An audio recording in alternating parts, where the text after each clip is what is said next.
Welcome everyone. The webinar will begin shortly and will be recorded. Connect with the campaign for grade level reading on social media. On Facebook, like the page Campaign for GLR, and on Twitter, follow the account @ReadingByThird. Please use hashtag Learning Tuesdays and tag us to tweet anything you learn from today's webinar, and we'll be sure to retweet. We encourage you to share your questions, reflections, and observations on social media. Once again, we would love to connect. So on Facebook, like the page Campaign for GLR, and on Twitter, follow the account @ReadingByThird. Okay, welcome again, everyone, to today's webinar. My name is Sierra Sanchez, and I'll be behind the scenes helping to produce this conversation. I have just a few housekeeping details before we get started.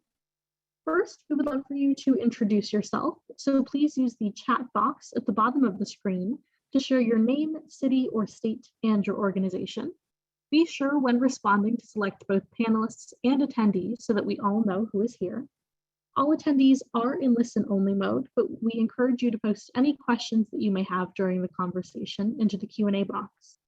This webinar is being recorded, and a link to the recording, as well as all resources that you see shared as links in the chat, will be compiled and shared in a follow-up email to all who registered. Finally, we'll be posting a brief on-screen evaluation during closing and highly encourage you to respond. This helps us with our commitment to continuous improvement. Lastly, I would just like to call your attention to our upcoming GLR Learning Tuesdays webinars. Next week, we invite you to start off the month of May with us for a session focused on seizing the moment, closing the digital equity gap. The following week, we'll have an exciting doubleheader starting at 12:30 Eastern Time with a Crucible of Practice Salon on Strive Together and CGLR Communities, followed at 3 p.m. by Showing Up Matters for Real, Routines, Engagement, Access to Resources, and Learning. And finally, on Tuesday, May 17th at 12:30 Eastern Time, we have an exciting Funder to Funder conversation titled There's Still Time, Promoting the Child Tax Credit. Registration and more information for these sessions will be posted in the chat box now, and we hope you can join us. Joining me now is Sarah Torian, Senior Consultant with the Campaign for Grade Level Reading. Thank you and enjoy the webinar. Thank you, Sierra, and welcome everyone. Thank you all for joining us for today's GLR Learning Tuesday session, Starting Early, State Investments that Support Children's Early Language and Literacy Development, a session co-sponsored by Overdeck Family Foundation. Those of us in the GLR network, and thankfully many other policymakers and others across the country, are beginning to understand what happens in the first days, months, and years of a child's life provides a critical foundation for future learning and development. 90% of early brain development occurs before a child ever sets foot in a kindergarten classroom. As neuroscience continues to reinforce the importance of these early years, state leaders are finding ways to take action to bolster early brain development as a strategy for achieving their state's education goals. And the Hunt Institute is working to support them along the way. So I am delighted to have 2 leaders from the Hunt Institute joining us today, along with 4 leaders from different states across the country who will share the why, the what, and the how of their efforts to support our youngest learners, setting them up for success in school and life. Before we begin that conversation, though, I'd like to invite Amina Fazlullah, Senior Director of Equity Policy at Common Sense, to share a few quick updates about exciting news coming out of the White House this week with regards to digital equity. She will join us as a lead presenter in next week's GLR Learning Tuesdays webinar as we dig more into the opportunities afforded to those of us working to advance digital equity. Welcome, Amina. Hi there. Thanks so much for having me on. I just wanted to briefly flag for folks exciting news about the Affordable Connectivity Program, which for the first time ever is a program that is available to low-income households to connect them, to support their connection to internet service. This is a long-term program. It's a cost support program, and it's something that lots of families will be able to take advantage of to make sure that their learners have access to the internet at home. It's something that one thing that we did at Common Sense was try to find out how many folks were in the K-12 digital divide. And in doing that research, we learned there were a number of teachers and educational professionals that were also in the digital divide. And this program could potentially help them as well. So we'll be talking about it more next week, and just excited to lift that up for folks. Thank you so much for joining us today, and also for joining us next week to share more. For those of you who want to join us for next week's session and hear more from Amina, I dropped the link to the registration page in the chat box, so you can find out more information about that. Now, to get started with today's conversation about how states can support children's development in those critical early years, I'm delighted to welcome and introduce Stephanie Sarratt. Stephanie serves as a program officer at Overdeck Family Foundation, which aims to open doors for every child in the U.S. by measurably enhancing education both inside and outside the classroom. At Overdeck Family Foundation, Stephanie leads the Early Impact portfolio, which focuses on ensuring that all kids enter kindergarten ready to learn and experience early school success. Before joining Overdeck in 2017, she worked at 2 edtech companies focusing on scaling through partnerships and implementation models. And she also previously taught pre-K in Baltimore City Public Schools. Welcome, Stephanie. Thank you, Sarah, and thanks so much to everyone for joining us today. I really don't think it would be an exaggeration to say that we're at one of the most critical moments in American early childhood policy history. That's probably something we're all very tired of hearing at this point. But really what we're seeing is that states, not the federal government, are increasingly responsible for moving the needle for kids and families. Over the last 20 years, the Hunt Institute has established itself as an invaluable support to state leaders looking to make meaningful change and progress on issues of education. Through a combination of issue education, convening, and technical assistance, Hunt has already supported multiple states to consolidate their early childhood systems, access more preschool development grant dollars, create newborn home visiting programs, and statewide advisory councils. Ensuring that our state leaders are committed to evidence-based and high-quality early childhood policy solutions is of the utmost importance at this time, which is why we at Overdeck are really excited to support Hunt Institute's work and why we really call on fellow foundations and philanthropists to join us in doing so. I can go on and on about Hunt's accolades, but I really think their work and team speak for itself. So without further ado, I'd like to introduce Dr. Javaid Siddiqi, President and CEO of the Hunt Institute. During his tenure, the Institute has more than tripled its staff and has expanded its scope of work to include the full education continuum from early childhood to post-secondary in the workforce. A former Virginia Secretary of Education under Governor Bob McDonnell, Dr. Siddiqi is a former classroom teacher, school principal, and school board member. Dr. Siddiqi, the floor is yours. Thank you, Stephanie. Thanks for that kind introduction. We are extremely grateful for the support of the Overdeck Family Foundation, and equally grateful for the opportunity to be with you and with all of you today for this great conversation. For those of you that may not know who we are or familiar with our work, the Institute was founded by 4-term Democratic governor from North Carolina, Jim Hunt. We're in our 20th year. We work with governors and senior electeds all over the country. Initially, we were primarily focused on K-12, and until about 6-7 years ago, when we came in, we expanded our supports to the entire continuum from prenatal to post-secondary. One of the first things we did was had a national search and look for who was going to lead our work. And we were so grateful and so lucky and so fortunate to find Dr. Dan Wuori, who is now our Senior Director of Early Learning, and all the great things we've done have happened under his leadership.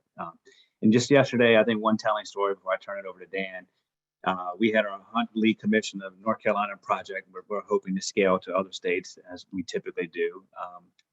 And it was a year-long focus on all things, work. How can the legislature, how can government support education, prenatal to post-secondary?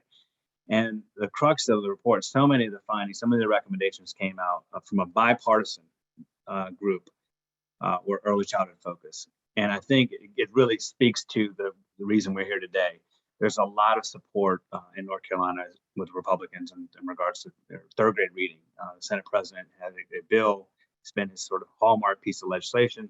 And so the question has been, what is the starting line?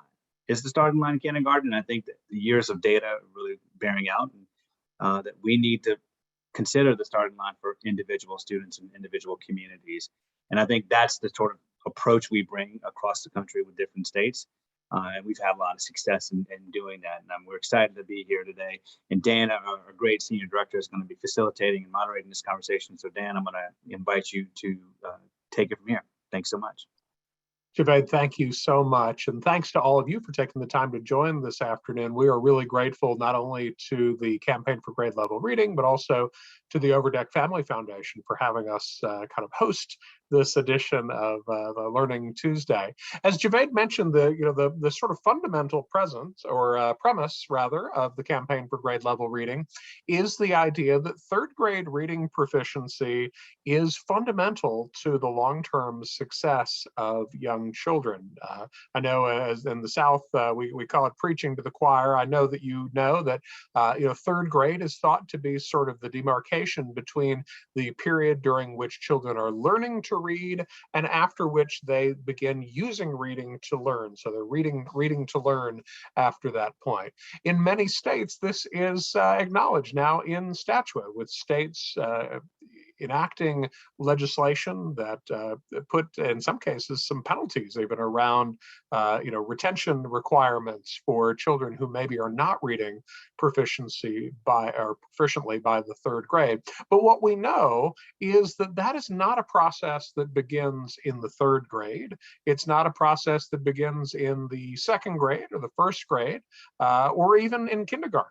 As we so often hear about children coming to kindergarten ready to learn, as though that is the time that learning happens. What we know instead is that language and literacy are a continuum that begin at birth and maybe even prior to birth. I don't know if you have tuned into some of the recent research, but there are certainly research that suggests that young children begin to recognize their mother's voices, for example, even in utero. There has even been research that suggested that young newborns may recognize the theme songs of television shows that their mothers watched during the pregnancy. And so language and literacy are something that are beginning really from the very earliest days of life, and not something that we can expect that magically in third grade gets turned on and off like a switch. And so we are so excited today to be hosting a panel of state leaders who are going to share how their states are investing not only in the primary grades, but in the earliest parts of early childhood, investing in the language and literacy development of the youngest learners in their states. I am so glad to be joined today. A terrific panel of four. Susan Adams is the Deputy Commissioner at the Georgia Department of Early Care and Learning.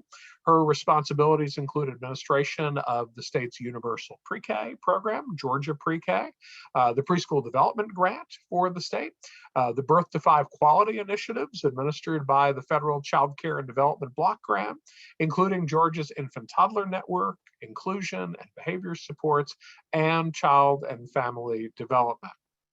We are also joined, as you can see here on the slide on the screen, by Devin Babcock. Devin is the Assistant Policy Director to Ohio Governor Mike DeWine. In this role, he serves as the lead for education, for higher education, and workforce development policy. This work includes coordinating policy development and implementation between the Ohio Department of Education, the Ohio Department of Higher Education, and the Governor's Office of Workforce Transition. And we're grateful to have Devin as well. Terri Clark is also joining us from Arizona. As the Arizona Literacy Director, Terri leads the state's early literacy initiative, which is called Read On Arizona, a public-private collaboration with a commitment among the key players in education and philanthropy to work together in coordination and alignment and share data, maximize investments, and take the strategic, comprehensive, and collective approach required to drive large-scale change change and advance statewide efforts in early literacy to improve language and literacy outcomes for Arizona's children from birth through 8. And then finally, but certainly not least, we are thrilled to be joined by Timena Sarratt. Timena is the project director for Talk to Me, which is a unique community partnership in Gaffney, South Carolina. A native of Martinsville, Virginia, she studied at the University of Georgia and the University of South Carolina Upstate and holds a bachelor's degree in communications. During her senior year as a student at USC Upstate, Timena was invited to attend a community meeting where officials from South Carolina First Steps to School Readiness, which is the state's early childhood agency, shared groundbreaking research on the 30 million word gap. And as a result of this initial convening, the community came together in partnership to create Talk to Me in the fall of 2015. Timena was hired as its partnership coordinator. Panelists, I'm so glad and have been so looking forward to a chance to talk to all of you. Why don't we jump right into the conversation? For those of you who are viewing, maybe a couple of housekeeping notes. First, we will turn to you later in the hour and would encourage you to use the Q&A function at the bottom of your Zoom screen. If you have questions for the panelists, we will definitely be dedicating a chunk of the afternoon to taking questions from you in the audience. And as I see people are using the chat as well, please do feel free to continue introducing yourselves, but be careful. Let's try to use the Q&A so that we can keep track of questions in the Q&A function rather than in the chat, because you can see that there's quite a bit of activity there. So with that, why don't we go ahead and jump in? And Devin, I'm going to turn to you maybe to begin. Governor DeWine and the Ohio legislature, I know, have made a great commitment to early literacy in the form of the governor's Imagination Library program. Talk to us a little bit about what is Imagination Library. How did Governor and First Lady DeWine get involved in the project, and how is the Imagination Library in Ohio benefiting the state's young children? Sure, thanks, Dan. Appreciate the introduction. And so the Imagination Library, I'm sure a lot of folks on here are familiar, is the national organization launched by Dolly Parton in the 90s. It's a book gifting program for any child, birth to age 5. And so their program relies heavily on local partners to sign up families, to engage with families, and then to also pay a small fee to cover book shipping costs. So they're sending books out to kids, and I got to admit that my kids are signed up. So every year every month, my 4-year-old is waiting by the mailbox for whatever the new book is. So the governor and the first lady experienced this themselves. Just before the governor was sworn in, their grandchildren were signed up for the program. And so knowing full well that the program relies on local partners, it was only in a handful of counties here in Ohio. There were only a handful of local partners that engaged at that point, and we were reaching less than 5% of the eligible kids in the state. And so the first lady, Mrs. Fran DeWine, is sitting there with her grandkids and looking at the newly elected governor thinking, hey, maybe this is something that we can help support and help grow. So they championed that, and in the governor's first budget, some funding was set aside with our partners in the legislature to support a 50% match. So the state is investing money in supporting local organizations in becoming affiliates for the Imagination Library. So through the Ohio Governor's Imagination Library, within a year, we'd reached all 88 counties in the state. And we are now 2 years in, serving 316,000 kids in the state every month, which is 45% of the eligible kids. So just in a short 2-year period, we've been able to engage a huge chunk of the state, and we've got local affiliates on the ground all over the state, which has been the way to do it. So they're out there at local children's hospitals, they're out there at local libraries, local organizations, local schools, engaging with families. And look, you asked a little bit, how's this working out so far? We had our first cohort study come in already, and we've seen a 15% jump in kindergarten readiness scores for kids who've been in the program for 3 years. So we, again, are excited to see some of that progress already as we get more kids signed up. And that's all been through that partnership with the state legislature and with those local partners on the ground. Fantastic. Boy, that's really exciting. And to hear those outcomes is amazing as well. I'm interested, for those of you who are maybe learning about Imagination Library for the first time. I think it's, Ohio is not the only program that has used this as an opportunity for a sort of a cost matching program as well. It's, one of the beauties of Imagination Library is that it's something that, yes, business can get involved, but it's something, in many contexts that even individuals are getting involved in sponsoring. It's not a terribly high price point to sponsor an individual child, for example. And so, lots of places that are implementing Imagination Library, definitely implement some sort of cost matching. It's a wonderful opportunity to get, individuals and philanthropy and business involved in helping to support early literacy in the state. Devin, thank you so much. We look forward to hearing more throughout the hour. With that, I'm going to turn to Timena Sarratt. Timena is in Gaffney, South Carolina, which Timena, I always say, for those of us, and full disclosure, I am also a South Carolinian, and so the Gaffney is especially well known. Probably many of the people who are watching, if the name Gaffney doesn't ring a bell, the Peachoid will ring a bell. So along the interstate, there is a very famous water tower that is shaped like a peach. Yes. That is located in Gaffney. And if you are a trivia buff and are into Netflix, the show House of Cards featured the Peachoid very, very prominently. And the primary character there was a fictional congressman who was actually from Gaffney, South Carolina. So it's that's always great context on where in the world we're talking about. Timena, I'm so excited to have you here as part of this conversation. Talk to us a little bit about the history of Talk to Me. Where did it come from? What has the community seen? And I know, not to be a spoiler here, but I know that there have been some really exciting outcomes here recently from the program as well. So talk to us a little bit about Talk to Me. Yes, actually, thank you so much, Dan. I am absolutely delighted to be here today. And yes, right here in Cherokee County in Gaffney, South Carolina, with the big peach on the side of the road. And actually, Gaffney is a rather small town. We're a rather rural community. But one thing that I've learned, I've only lived in Cherokee County for about 11 years now. But one thing I've learned about Cherokee County is it's small, but it's mighty.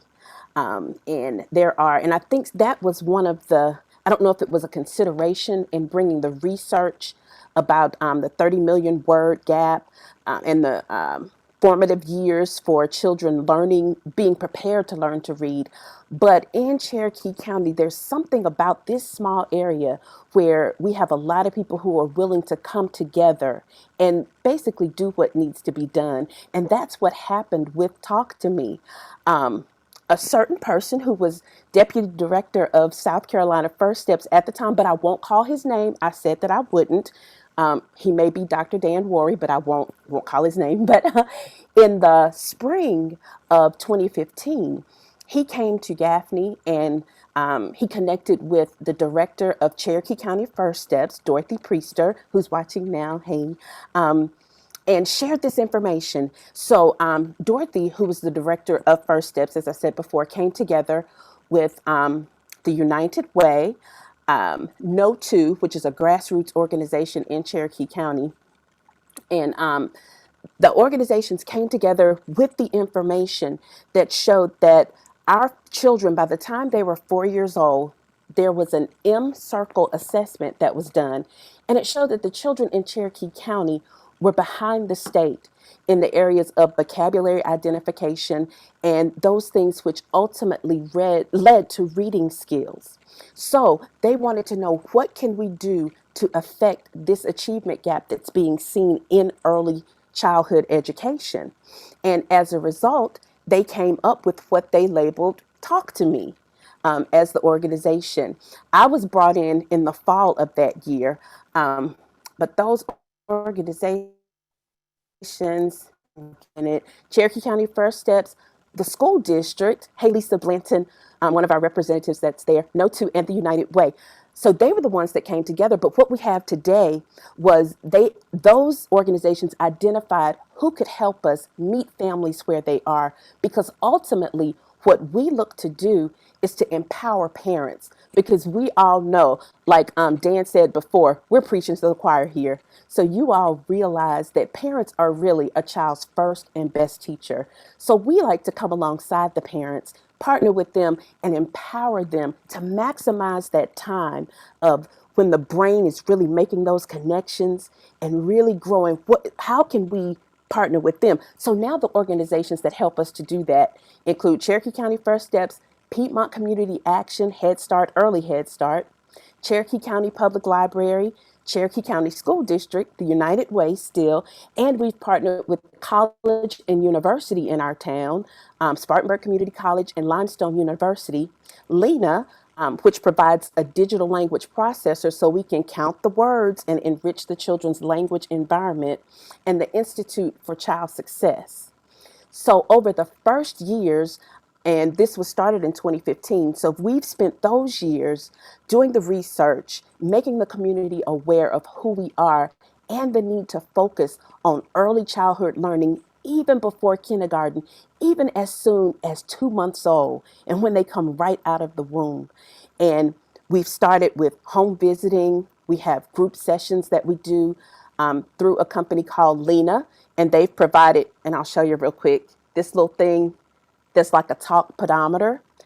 Oh, she said it was upside down. Our parent educator she's my wing lady, I guess, like a talk pedometer that counts the words that the children hears, the number of times that they're trying to respond. So Lena has helped us with that, but it's all in an effort, again, to get the parents to understand they have the power. So now that we've laid the groundwork for getting the word out there about who we are and offering a solution, so we help the parents recognize it's important to talk to your children, to engage them in conversation, to get them doing those what's called conversational turns. So now we want to make it a part of everyday life. They know who we are, so now we want to go where the families already are and get them to incorporate that in their everyday life, at the grocery store, at the ballpark, when they're at school. So we're just trying to get everybody talking more and engaging their little ones in conversation so that we are able to prepare our children by the time they reach school. And Dan, I could do this all day. I could go on and on. But is that... Absolutely. It's fantastic. And I know, I mean, to me, and I would say, I told Timena, I do not give credit for Talk to Me. The community there in Cherokee County really deserves all the credit, very much including Timena and Dorothy Priester, who are on the line here. But the role that I played, I can shed just a little bit of light about the power of having data.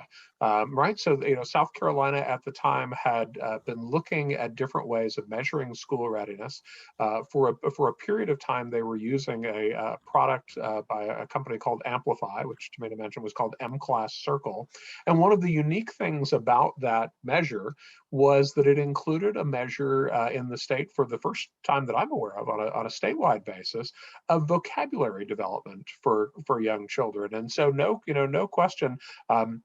The way this conversation began was with, in my prior capacity at South Carolina First Steps, had access earlier than most to the data, and made the offer to the local First Steps partnerships that, let's talk about your data. And, Dorothy and Cherokee County First Steps were among the very first to take us up. And, community stakeholders came together. They saw this data, and they saw that the children in Cherokee County, based on that data, were lagging not only kind of age level peers in the nation, but lagging in South Carolina. And so what happened next to me was really one of the most magical things about my whole tenure at that agency, was just watching this community come together around the needs of young kids. And a little bit of data was, I think, the spark that this community group around, helping parents to understand, in particular, the power of early language, right? We know, that reading is complex, but we also know that it doesn't matter to a certain extent how well you can decode words if you don't know those words. And so a rich vocabulary is a really key part of early literacy development, and something that benefits children so tremendously. So, Timena, we'll talk more about this throughout the hour, but so excited to see where you are now, even years after the fact, continuing this great work in Gaffney. I want to turn to Susan Adams at the Georgia Department of Early Care and Learning. Susan, let's talk about your work in Georgia. I know that several years ago, DECAL created what it called Lifting Infants and Toddlers Through Language-Rich Environments, or LITTLE was the acronym. These were grants that were provided around the state, and also, if I understand correctly, has a Lena connection. Timena was talking about the Lena kind of talk pedometer. And tell us a little bit about the LITTLE grants in Georgia. Who receives them, and what results have you seen thus far? Sure. So yes, we do use Lena here in Georgia also. We do have a grant program called LITTLE, so Lifting Infants and Toddlers Through Language-Rich Environments. And we are, our agency, the Department of Early Care and Learning, works with programs birth to 5 and supports improving quality in childcare. Mostly licensed child care programs. Those can be child care centers, or they can be family learning homes where families are paying for individuals to keep their children in a home setting. Back in 2017, we actually got funding from our governor's office as part of the grade level reading campaign here in Georgia to improve third grade reading focused on infants and toddlers. And at that time, we developed the LITTLE grants. Those grants are focused on supporting programs that really deeply and improving practice. So we use funding both from our federal dollars through our funded infant toddler specialists, and then funding from our governor's office at that time to develop a grant program. And on the next slide, you'll see that as we talk about these programs, they get a tremendous amount of support there from our agency. So they're going to get weekly coaching from an infant toddler specialist. They're getting professional development for teachers and leaders in those programs. They're going to get materials and supplies for their program. And then it's really focused on bringing these programs together to get peer support and really to support how do we increase infant and toddlers language and literacy skills through thinking about responsive caregiving. We also use several data tools, and you'll see on the next slide, not only the Lena pedometer, the talk pedometer, to give us data about the amount of interactions that's going on in those classrooms, but we also use the classroom assessment scoring system, or the CLASS, which is a tool that really looks at the environment that the child is in. It gives us key information about the interactions, the social emotional climate of those classrooms. And as we think about language and literacy supports, we want to make sure that we're giving teachers the ability to develop caring connections with the children in their program through those literacy and language interactions, because that's what's going to make the difference. We've served in the last couple of years about 150 programs as a grant, and have got some great outcomes. So we see in these programs there's an increase in those conversational terms. That means a teacher or an adult talking to a child and they're repeating back. So we see an increase in that lobbying back and forth. We see an increase in social emotional climate in those classrooms. And then we see an overall increase in the number of words.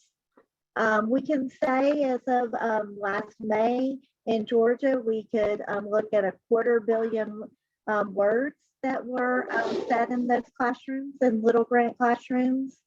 And we see that teachers and leaders in this program see sustained changes in their classrooms that are linked to the data they've gotten, and they feel really supported in this program. So we're really excited about the outcomes we're getting.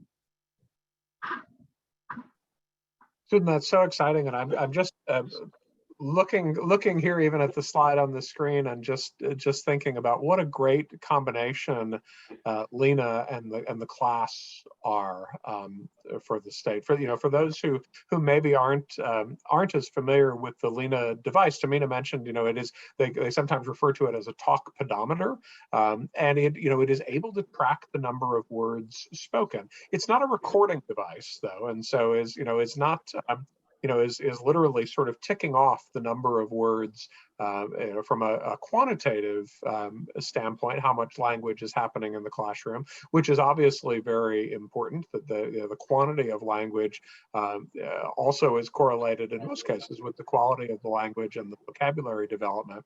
But then the class is such a wonderful complement to this. For those of you who maybe are not familiar with the class, it is developed at the University of Virginia, and is just this wonderful measure that is looking at classroom quality through a very different lens than the way that in some cases in recent decades we've looked at early childhood classroom quality.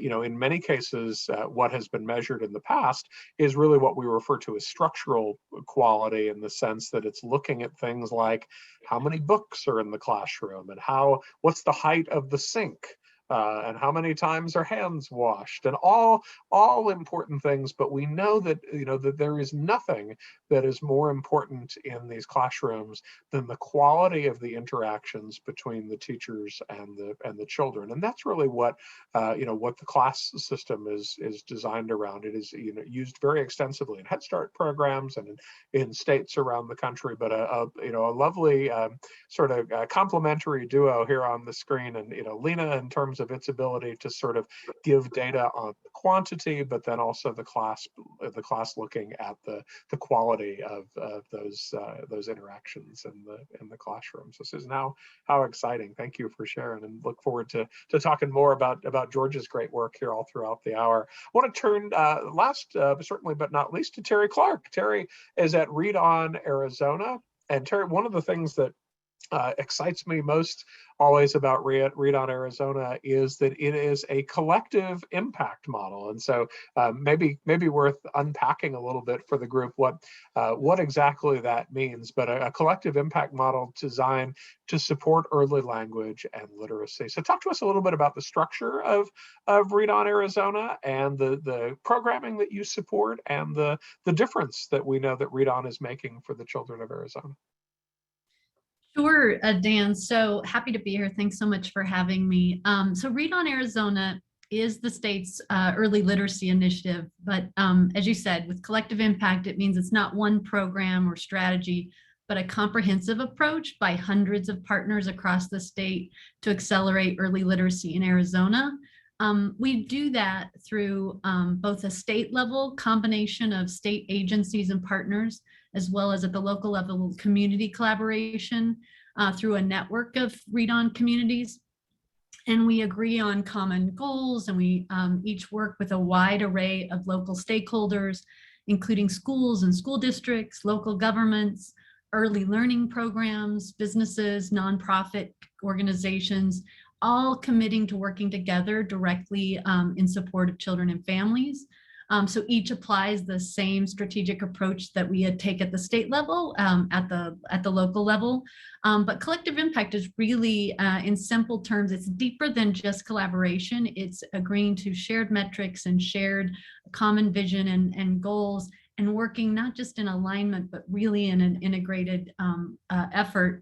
So we've collectively adopted 3 shared strategic priorities for our work around. One is teaching and learning, the other is screening and assessment, and the third, and certainly one of the most important, is family and community engagement. And so, you can sort of ask, like, what's the difference that this collective impact approach is making for the children of Arizona? And I think we can actually say prior to the pandemic that Arizona was one of 7 states that was making statistically significant progress on NAEP 4th grade reading over the last 10 years from 2009 to 2019. So we saw, that this momentum was building. We at Read On are driven by data, and we created a data tool that we call Maplet. And it's really the engine that drives our work, makes data accessible to all our partners so they can use it to inform decisions. We used that at the onset of the pandemic to lead a collaborative application for federal resources, the Comprehensive Literacy State Development Grant. And Arizona was actually awarded a $20 million grant to serve high-need communities with effective supports where they're most urgently needed. And the primary goal of that grant was to ensure that disadvantaged students have equitable access to highly effective teachers and early care and education providers that are trained in the science of reading from birth on up. And it really is meant to increase Arizona's capacity to implement high quality evidence-based practices and strategies to support struggling readers. So I think you can sort of see our theme is that it's not one program, it's the right combination of a number of programs and collectively working together to ensure that we meet the needs of our children and families.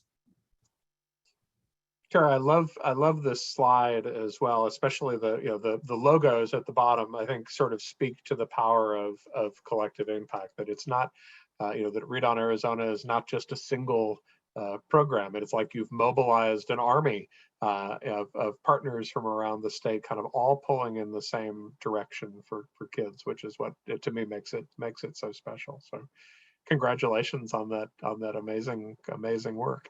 Let me remind all of you that, again, we will later in the hour spend some time going through your questions in the Q&A. So if you've got those, we would love for you to plug them into the Q&A function down at the bottom of your Zoom bar. I am going to, though, open up now the conversation. We had an opportunity to ask each panelist sort of an individual question. Now I want to open things up and have a little bit of a conversation among the panel writ large. So panelists, maybe if you can turn on all of your cameras, we can have a conversation a little bit together. And we started today by talking about the mission of the campaign for grade level reading, right? That we're hoping to get to that proficiency benchmark by the 3rd grade, but then kind of dug immediately into your individual programs. I want to bring us back up a little bit and just give you a chance to reflect on this question of the power of investing early in this. What do we need to do to help parents and policymakers to understand the important roles that they play, and that this is a continuum. Terri, maybe you could start us. Sure. So I would say nothing is more important, we believe, than to ensure our youngest learners have access to high quality early learning opportunities in those first 5 years before they get to kindergarten. So parents and caregivers, they play a key role in supporting their child's development in that way. But parents need support in building their understanding of the things they can do every day that set their child up for success. One of the reasons we really launched our Smart Talk, which is a language and literacy awareness campaign 3 years ago, was to help parents understand that continuum and where they fit, and understand not just the why and the what, but the how. We often sort of tell parents that all the things they have to do, but we don't always understand how they need that information. So I think one of the things we are really focused on is we need to listen to how parents want to get those resources, how they're most helpful to them. There's nothing really new, and the research continues to show us that the most effective family engagement strategies are what I like to say are parent informed, they're parent designed, and they're parent led. So we've really made family engagement a priority in Arizona. We have a fantastic partner network working together. I'm really proud that Arizona has a statewide family engagement center that's built on creating these model demonstration sites for family engagement and early literacy. And we have some terrific locally grown programs here in Arizona that I think are great examples of what we mean when we really engage parents in the way they want to be engaged. One of those is called Make Way for Books. I think they're one of the best kept secrets as far as early literacy. They're amazing at working with families to design sort of a menu of high quality 2-generation programs where children and parents learn together. So we're really lucky they're here. And we have many other programs like them that are really working on shoring up that, anchoring that foundational development in the early years. And families are critical. Timena, weigh in on the role of parents. I know that you're working, obviously very closely with families across Cherokee County. How are you helping to help them to understand the important roles that they play? I think of quite often, I like to share about this program, and our executive director, Dorothy Priester, had said the passion that I have for this program is because it speaks directly to me. And when I had our daughters, I had not graduated from college yet. And I was faced with the idea of having these daughters who I wanted to encourage them, be all you can be, go on, get your degree, but I hadn't done it yet. And that was something that was a burden on me. And so thank the Lord, I've since graduated. But here we have a tool that in a sense levels the playing field, so that, all the research will tell you children from wealthier families, they do well. They're the ones who are on the upper level of this achievement gap that we've seen. But those from low income families, they're at the bottom. Well, we have a tool for you. Doesn't cost you anything. It's already in you, and you use this so that your child is now competitive, so that your child, by the time he or she gets to elementary school, they don't feel behind. They're right up there with the children from professional families. And so we are able to empower the families. And what we're beginning to see is that the parents are getting it. We're building the confidence of the parents because we can meet them right where they are. We can share books with the parents, and we can tell them, well, we don't have to say, well, it's okay if you don't have a high school diploma, but just right where you are. You don't have to understand all the words in the book to go through and say, oh, look at the car, look at the red car. And you're reading and you're engaging your child in conversation. So I get really excited about that because it's a tool for everybody. Nobody has to feel less than. And we're beginning to see it. Just this past weekend, we were at a concert in the park sponsored by our visitor center, and we had a table there, and we had parents who had been in the program to come up. I looked, and one parent was telling the parent, you sign up right here because we do Dolly Parton Imagination Library too. And she was like, you need to sign up for your books right here. And this is where you sign so that they can call. So they're taking ownership because they feel empowered. And that's one of the things that I love about what we do and how we do it. So exciting. Your enthusiasm really is contagious. Devin, I talk about, obviously Imagination Library is really geared to be a parental strategy, right? It's a really pretty simple model where books are distributed directly to the home. Why is it important to get those books into the hands of parents? I will say that my favorite thing about the books is not just that you're getting the books, but inside, if you've ever gotten them, there's a little flap that is added that says how to teach your kids about the books. How to read through with your kids, what lessons we're looking for, how to address what's in the book with your kids. And it's like a little built-in parenting lesson, which I need as much as anybody, right? So I think knowing that that's there when those books are being received by families and caregivers, that's important, that this isn't just about, putting books in kids' hands, but it's also about helping people understand how to connect with the books and how to really grow that level of learning. And I think, Dan, to some of your earlier questions, I just want to throw out there, coming from a governor's office, right? Part of this conversation about parents is just about starting to have that conversation. 5-10 years ago, we weren't even talking about how do we get parents more involved at this level of government, right? And it's all about having policymakers and supporters around you that are going to have those conversations, because I think, you mentioned this already. It's all about moving that starting line. The starting line is not kindergarten. The finish line isn't 12th grade anymore either, just to be clear, right? Right. So it's about changing that conversation for parents. Kindergarten and 12th grade, that's not school anymore. That school is everything. It starts from birth and carries on through the rest of your life. So anyway, I think it's important to have those tools out there for parents, and things like Imagination Library and other local initiatives seem like exactly where we want to be headed.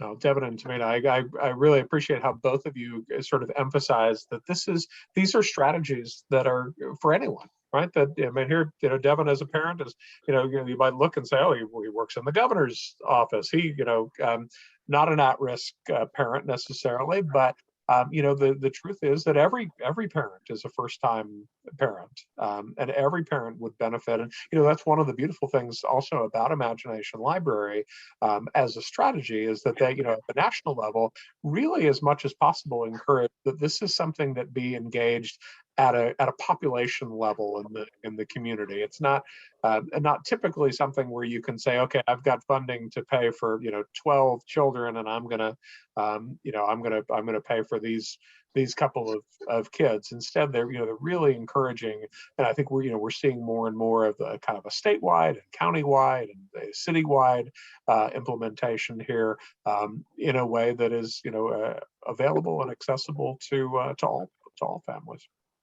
Susan, what has your experience been in Georgia as you're looking at educating parents around this topic?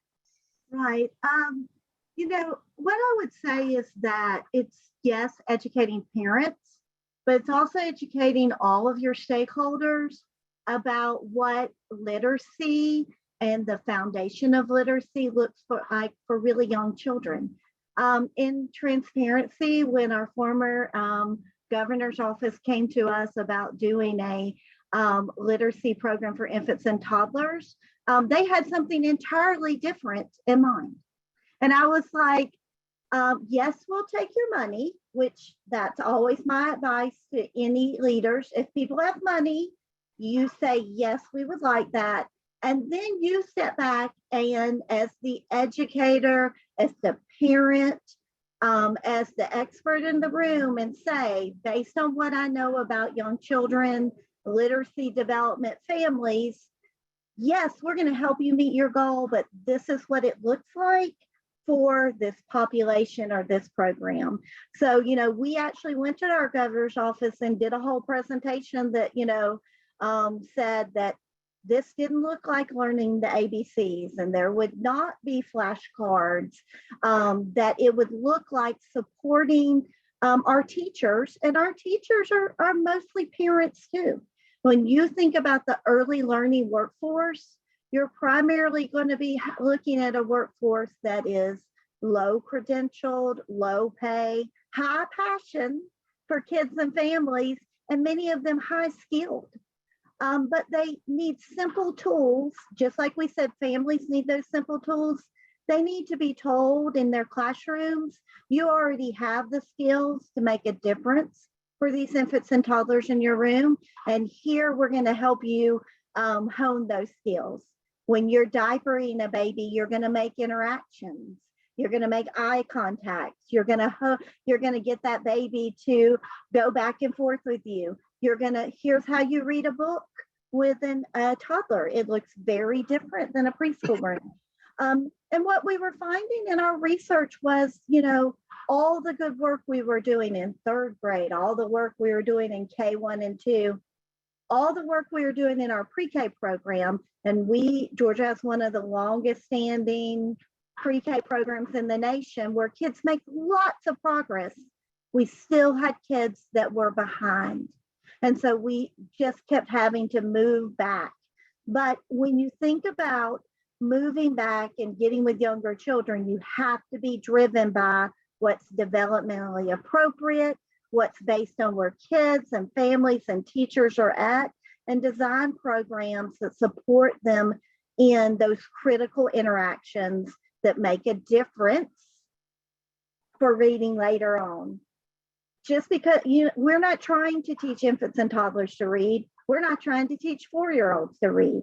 We're trying to give them the skills so that when they're ready to read, which for most kids is about 6 or 7, they'll have the skills they have to be really successful at it. So it's about changing that conversation about what it looks like for really young kids and changing what the expectation is. Like, just because, you want to see certain things, you can get kids to parrot things back to you. You can get them to memorize sight words when they're really young. But the time that you devote from that takes away from key skills they need in vocabulary development and interaction. So I think everything everybody's saying here is on the same page.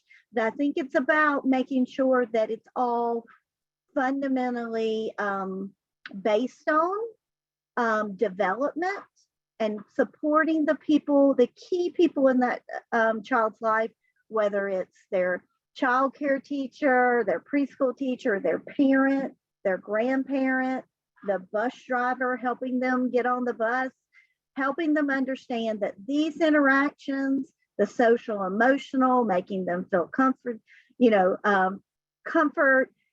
helping them have vocabulary, are going to mean that you have kids that are successful readers.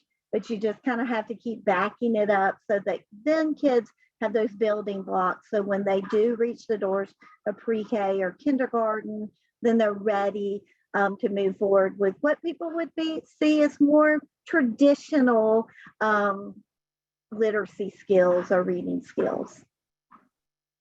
Terri, I would imagine in Arizona that you've probably had similar conversations, helping policymakers in particular to understand and helping the public to understand. I think, if we asked a group of adults walking down the street, what do you need to learn to read? They, chances are probably pretty good that they would leap immediately to, well, you gotta learn the letters of the alphabet, right? As sort of like the very first step in the process. How have you been able to work with the public and policymakers to help them really understand the issue in the way that Susan's describing?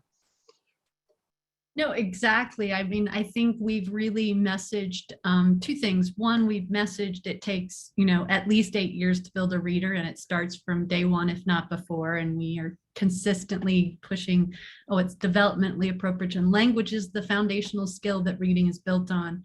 But I think the other thing I'm really proud of is that we needed to understand how to talk about it with especially our policymakers and leaders in the community so they could make good decisions around this.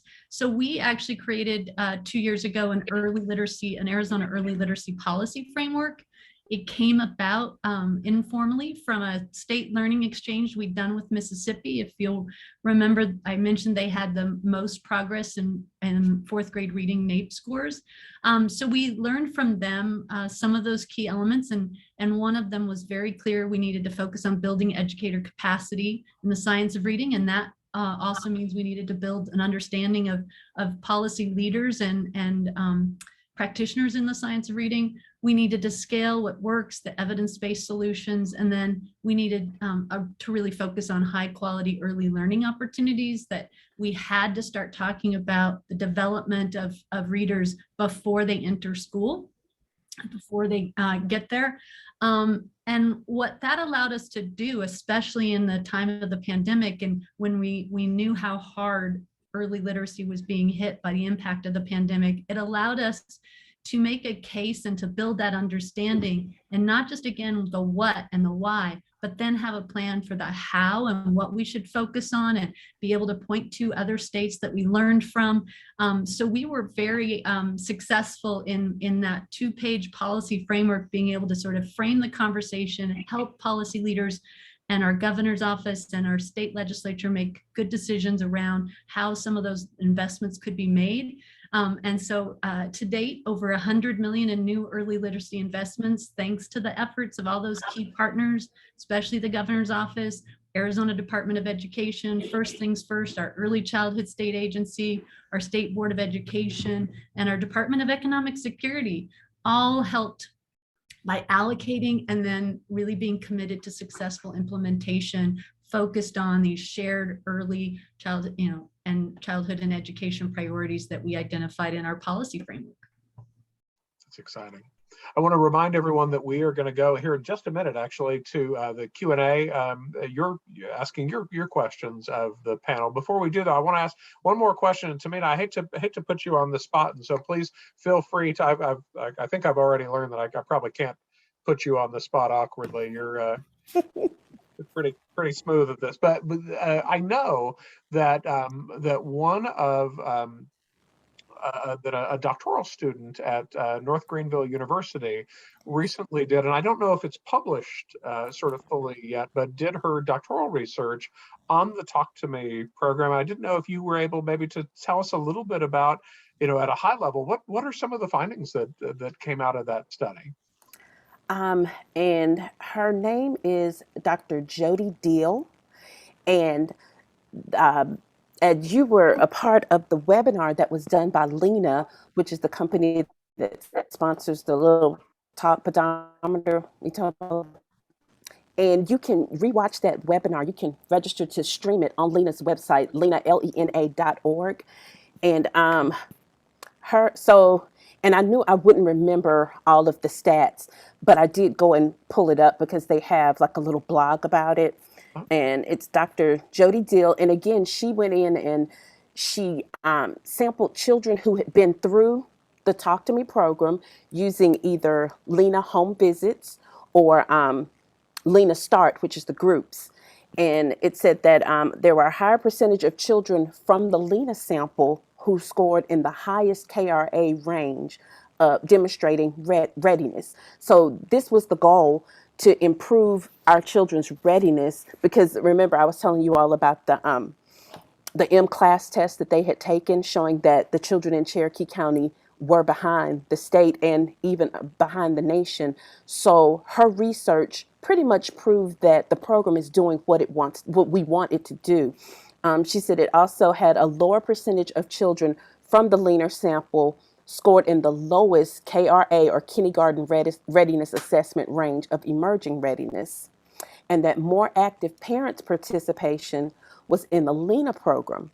And the higher their children, so the children that were more active in Lena, that the children whose parents were more active in Lena showed as being, their scores were higher on the KRA assessment.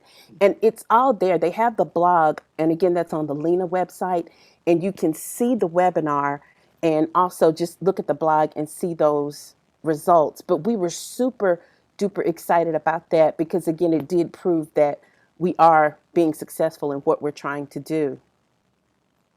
That's so exciting, and I definitely encourage everybody to go check that study out, because just an exciting outcome for the folks in Cherokee County, and informing all of our good work around the country. Let's jump into some of the audience Q&A here, and it's interesting. Tammy has almost exactly the question that I wanted to follow up. I know when Terri was talking earlier, Terri, you mentioned that that you needed to incorporate sort of parent voices on the best way to actually reach parents. And so Tammy is asking really for the whole panel. So please, everybody, weigh in. Oh gosh, where did it go? Did it get answered? I was going to read her question. I think it just disappeared. But basically, she was asking, what is the most effective tool for parents to? I mean, what have you found, Terri, when you said parents need to inform that? What have you found in Arizona in terms of like what gets to parents better than is there a method that has enabled you to contact them and have that outreach better than others? So I'm going to disappoint you, Dan, in that there is not one way. It is whatever way the parents say works for them, right? And so for some, it's been, some great texting communication, and then creating sort of either virtual networks where they can connect and create a circle where they feel comfortable and learn with a group that together. For others, it's been, more the workshops and hands-on. And for others, we're still learning, to be honest with you. We're excited to be doing some more parent pilots funded by a national grant that will really have parents designing with us from the very beginning. And what we're learning is that it depends on the parents. It depends on where, rural versus urban. So we need to get really good at making those menu of options and the way we deliver parent supports and resources really work for them, and listen to that voice all the time from start to finish. Great. Let me open it up to the rest of you panelists. Is any, certainly I think Terry's message around individual families needing to sort of decide what is the most effective method for them. Is there any place, Susan, that maybe you found particularly effective? Or so one of the things that we have been piloting, for a lack of a better term, with our preschool development grant is developing what we call family peer ambassadors. So they are family members, wide range, dads, mothers, grandparents from lots of different backgrounds who have a child or a child that recently exited within the last 2 years in an early education program. So they could have a child that's in our Georgia pre-K program, maybe a child in early Head Start or early intervention. Maybe they're a parent who has a child care scholarship. And we work with them and actually train them to be ambassadors with their peer groups. They're trained on different services. They're really taught to how to facilitate parents navigating the early childhood system. So I have a question. They're trained in developmental milestones with the program from Learn the Signs Act Early, and how to support understanding your child meeting the milestones and using resources to support that.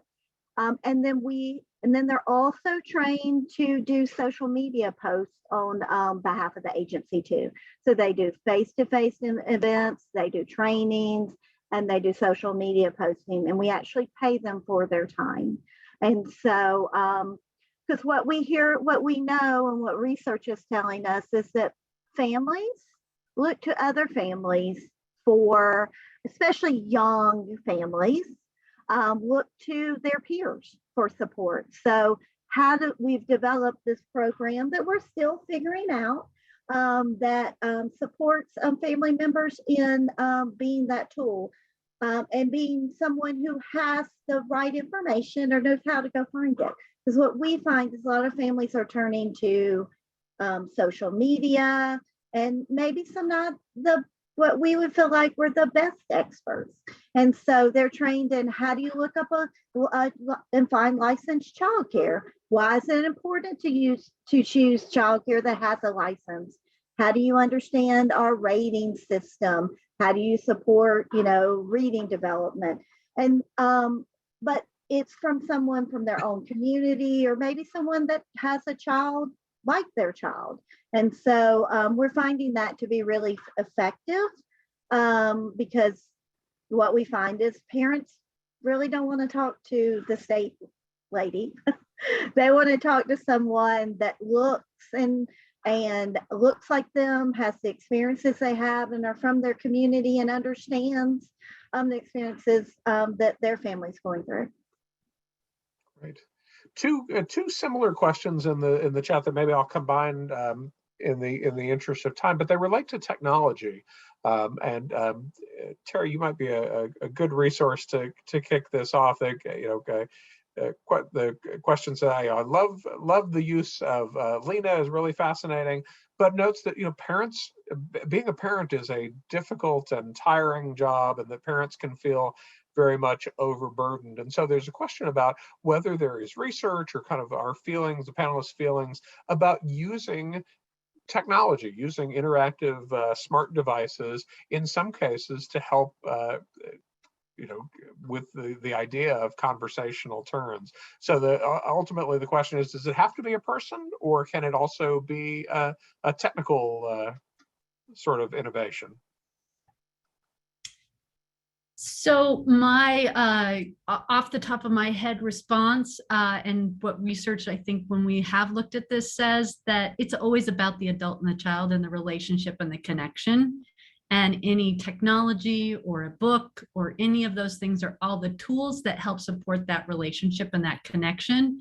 And if we start thinking about it any other way, we're going to actually take away from what research says is the most important thing, which is that relationship and that connection that engages the child with the adult and actually produces what we all want to know, what we all see as the learning moment. So. Great. Anyone else want to weigh in on the technology question? Okay. I was just going to say, I think it's something that people in the birth to 5 field are really having to figure out. I think the pandemic really kind of escalated that. Terri is right. Young children learn from interactions with other people. So with their peers, with their families, with their teachers. But on the flip side, technology is part of their world and part of their family's world, and it's a tool that families find effective. And so how do you support people in using it as a tool to enhance the interactions? Because it's not going away, and then put help families and teachers understand the appropriate kind of guardrails. It's not a replacement. It should have limitations. And how do you use it appropriately? An interactive book is not like sitting down and watching TV. It's meant to be enjoyed with an adult helping that child go through it or talking about it. But also, we cannot simply continue to say as early educators, children don't need screens, because that's not a realistic thing to say, and it makes us seem, to be quite honest, a little bit tone deaf to what's going on. So absolutely, Terri's right, interaction, but also realistic about how do we support people in doing it in appropriate ways. Well said, Susan. I think you're absolutely right too, that the pandemic has shifted this conversation a little bit. I mean, I think historically the answer to that question within the early childhood world has been very much a hard no, right? That this has to be a one-on-one interaction, and for I think it was interesting to watch the field say for years there's no such thing as virtual pre-K, and then lo and behold, here we in many states found ourselves in exactly that for a year or more. So it's an area that I think we're all still learning, and some of the research may still be I out. would say, Dan, 2 years ago, as a former preschool teacher, as a director of a state preschool program, I would have said no way, no how. And I still have reservations. Kids need to be in classrooms. But I will say that teachers and families have risen to the occasion. And there's been a lot of really fabulous things that we've learned about technology, and we should not leave them to the wayside as we move forward and focus on and place priority on in-person experiences for children, but do not forget what we learned about our virtual experience. Absolutely. And Timena, just to clarify for the audience, maybe the Lena device, while it is an electronic device and is wearable, is not an interactive device in the sense that it's not something that you're actually having a conversation with. Yes. So it has a little screen, but the little screen just gives like digital information. So the child just wears this, and it is like the pedometer not your Apple Watch, but like just the old school pedometer that only counts the steps. But the interesting thing is, one set of data that we collect with the Lena digital language processor is the amount of electronic noise in the background. So the feedback that we get from the Lena device is the number of words that a child hears in the day, the number of conversational turns, or the number of times that they attempt to talk back not like my teenagers talking back, but to respond. And also the electronic noise in the background. So we work with the parents to increase the words they hear, increase their conversational turns, but decrease the electronic noise in the background. So we don't try to tell the parents, oh, take that device out of their hand. Like Susan was making a good point, because the second you tell somebody, oh, you don't need to do that, that's the exact thing we want to do. I think that might be human nature or something. So we try to incorporate that. But your score looks better if we can decrease that electronic noise, if we can decrease the amount of television in the background, if we can decrease the amount of time that the child spends in front of the phone, because it'll pick that up. So the child is wearing this on a little vest on their chest, a little tiny one. It goes in the pocket on their chest. So when they're engaging on the phone, it's there, and it's monitoring that background noise also. So Roger's got a great question in the chat. Maybe Devin, we could start with you a little. I know the Imagination Library has done its best to incorporate, but the question is, can the panel, so everybody jump in on this too, but can the panel speak to best practices for working across cultures with bilingual and authentic ethnic voices in both achieving academic attainment and successful community partnerships, and in particular, the idea of multi-generational education?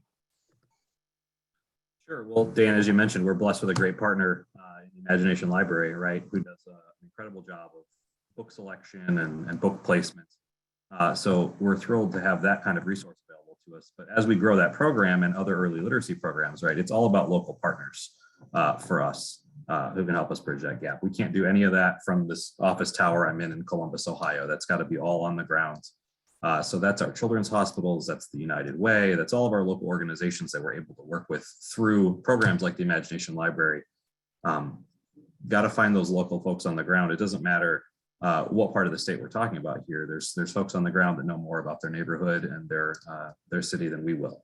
So for us, it's all about finding great partners. And I see that Sarah's added to the chat one that I love to brag about, which is the United Way of Summit in Medina County.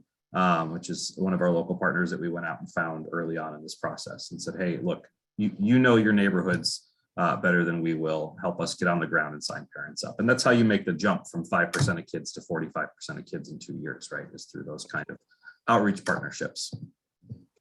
Terri, no question that all states are increasingly diverse, but Arizona has a unique sort of population with a large Spanish-speaking population, a large Native American population. How are you at Read on Arizona dealing with some of these questions around early literacy development with bilingual and various different cultural voices being added into the conversation?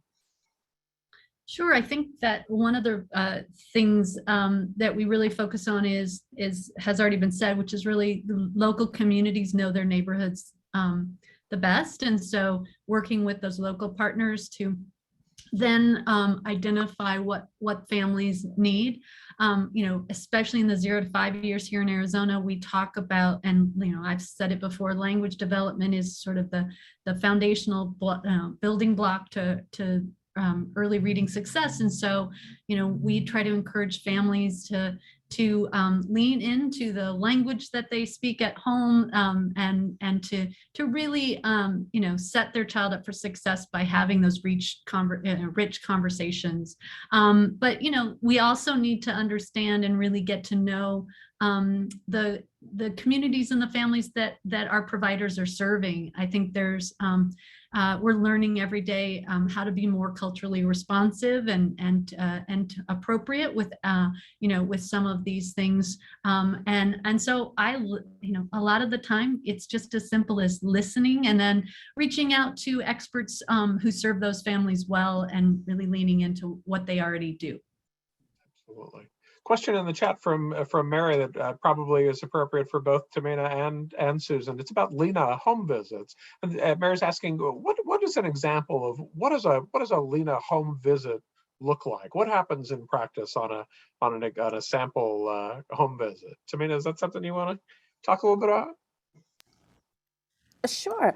Now with the Lena home visits, I will say first, they're not very long, which is good for the parents that we serve. But during that time, we give the parents the tools. They have what they call the talking tips. And these talking tips will help the parents to make their conversations with the children more effective. So they'll typically go over a talking tip for that day. They'll focus on a particular one. Our parent educator is running to me right now. Thank you. You got to have a good team, y'all. So they have talking tips. An example, talk about what you're doing and thinking, comment on what you're doing or look at, name things. One of them that I like is they talk, number 4, get down on the child's level. And so each week they'll focus on one of the talking tips and she'll help the parents to incorporate it in their daily life. So if it's get down on the child's level, they'll talk about, okay, how can you do that when you're having conversations with them? What will you need to do?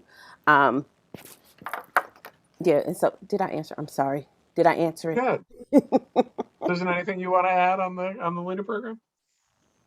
So most of our work has been focused with teachers and childcare settings, but the same kinds of things that Timena said. Lena has lots of good supports on how to engage people working with kids, give them simple tips. We work with practice-based coaching, which is fancy to say we work with a teacher and she chooses a goal that she wants to practice. I'd like to increase lunch. I've noticed on my Lena report, kids aren't talking a lot during lunch. This was a situation in a 2-year-old classroom. She noticed on her report around 11 o'clock, there wasn't a lot of talk in her classroom, and that was lunch. And she realized that because they fed their kids in separate high chairs, they didn't really, and they were focused on kids getting food, being busy. They redirected their classroom where at lunch, they began to serve lunch family style at small tables with kids. Teachers sat at the table with the children and they talked with them. And of course, their scores went way up.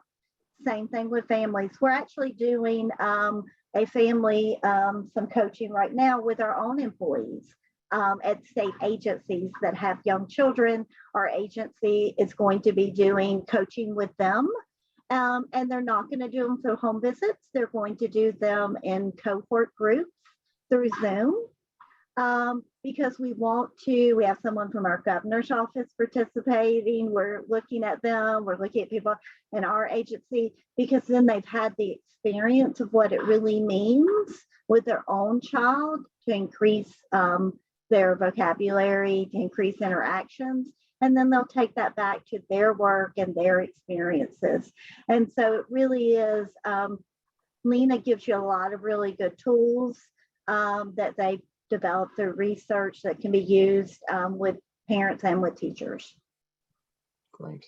Our time is beginning to wind down. We've got about 9 more minutes, and so we'll get to as many of these questions as we can. Did want to flag for you at some point here. Oh, look at that! As if on cue, the evaluation of this session is going to pop up on your screen. So please, we'll continue while you share how amazing this panel has been.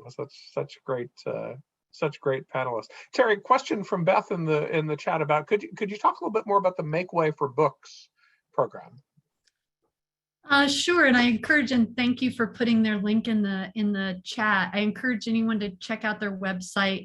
But again, they really approach neighborhood by neighborhood, and they've created programs like the Story Project, and it almost as if the parent and the child go through the program together. They graduate together. Younger siblings come into the program and the family goes through the supports and resources together, and they're focused on ages 0 to 5. And one thing I will share, if you're not, we're lucky that it's homegrown here in Arizona, but they have built this amazing app that is free called Make Way for Books app. It has fantastic bilingual ebooks on it that are written by local, national, and actually authors from around the world that have submitted their books. And And it very simply, again, takes that, the app is considered a tool that a parent can use to help support their child's reading, and suggests activities as they're reading. So it really makes it sort of an interactive but engaging, but parents are right there with the tool in their hand, so they can do it successfully. But Make Way for Books has that, and then these very focused neighborhood 2-gen programs. And we're lucky enough, they started in Tucson. We've now expanded them up here to Maricopa County, and we want to continue to see them and other amazing early literacy programs we have here in Arizona scale and expand. That's great. Well, we're getting close, and Valerie has a great question in the chat that may be a good one for sort of everybody to have a final comment on. She says, our community is beginning to plan an early literacy summit to move forward with a community plan to boost literacy for young kids. What are some of the lessons learned when your state or community began this process? So thinking back, to when you maybe began this process, what advice would you have for those in the audience who maybe are thinking about how to incorporate more early childhood strategies into their own literacy initiatives? Maybe we can kind of just go around the group. Devin, can we start with you? My advice to everybody always is find allies. There's a ton of them out there. So go find some friends. For us, that was funders on the outside. That was people who were interested in early literacy work and wanted to get involved early on, and people who had been excited about the Imagination Library in the past and knew that we had to get to all 88 counties and all of our kids, right? So for whatever that thing is that you want to do, I'd say go find those allies. Legislators, local government leaders, business community, public-private partnerships, nonprofits. I guarantee that there are folks out there who want to walk with you in that journey. And speaking of partners, Terri, seems like an apropos time to turn to Read on Arizona. What are some of the lessons that you would share? Wholeheartedly, literacy champions is key, and collaboration, building it from the start is important. I think the other thing that I wish, we could have really messaged and from the beginning, and I think anyone trying to get this started now should think about, there's no silver bullet to improving early literacy and language, and starting early is as close as you get, but it's still, there's no one approach, no one program that's going to get you where you need to go. It is a comprehensive approach, which means why you need multiple partners and you need cross-sector support and alignment. So I think that and then always leaning into the data. Don't just do a strategy or a program because someone else is doing it. Make sure it's what your community that you're working on, data is showing that's what's needed, and that will get you a long way to where you want to go. Great. Susan, what are your lessons from Georgia? So I agree with Terri about looking at the data, but I think data is a place to start. Make sure you continually collect the data to support that what you're doing works, not only for yourself, because we've had some really good ideas over the years, and maybe they didn't work so well. So make sure you pay attention to that, but then also to build your case so that you can go to legislators, so you can go to funders and say, look what's working. Look at how Timena talked today about their KRA data. And then I would also say, think about the places where children and families are and make sure you're engaging them. Engage childcare, engage school age and after school programs. Your local school systems have a huge amount of support. So how do you bring all those places where kids and families are and marry them with those partners like funders and legislators, and then continue to make sure that what you're working is getting you the outcomes that you intended to, and be clear about what those outcomes are. Where do you want to get? And Timena, we'll give you the last word. What advice would you share? I think what I have to share will really echo what most of the other panelists have said today. So I've been working with our executive director at Cherokee County First Steps, Dorothy Priester, for about 6.5 years now. And one thing that I've learned from her is the importance of relationships. if she's going to do business with you, at some point, she's going to want to look you in the eye, shake your hand, post-COVID, you know, but but she wants to shake your hand, maybe have a meal with you and form a relationship.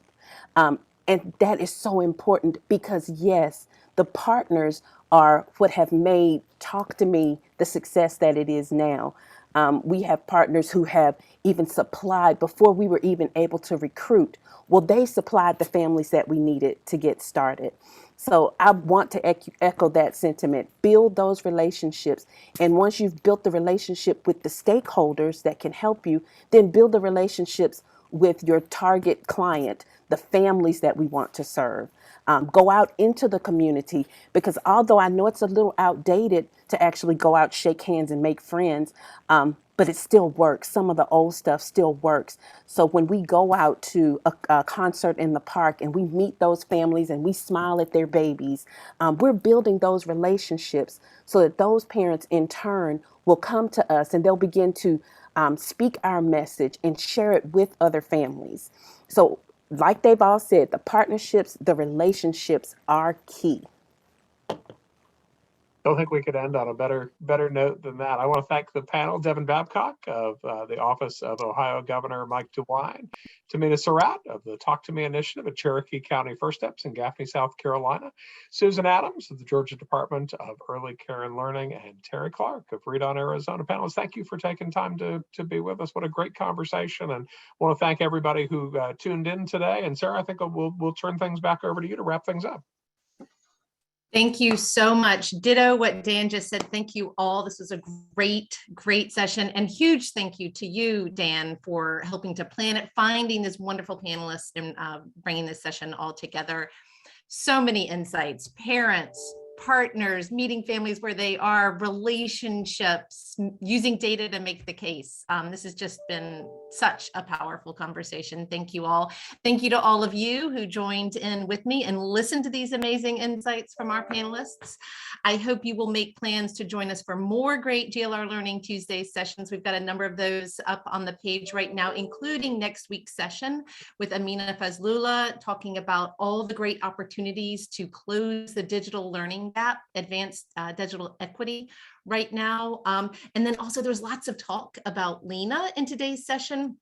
So in addition to the great sessions that we've got listed on this slide, just want to make sure everyone knows that on May 17th, we'll be partnering with the Overdeck Family Foundation again, and we'll be including leaders from Lena in that conversation, so we can get more details on the nuts and bolts and opportunities for really utilizing this technology to promote conversational turns and build children's early language development. Thank you all again. Thanks again to our amazing panel, to all of our attendees, and stay tuned for a follow-up email that will come in the next week. It'll include a link to this recording. If like you, there were so many insights you need to, like, if you're like me, need to go back and watch it again to reinforce those points. And also all the links that were shared in the chat box will be in that email. So stay tuned for that. Hope that you'll all join us for more GLR Learning Tuesdays, Funder to Funder and Crucible practice sessions. And until then, thank you all again. Take care. Thank you, everyone.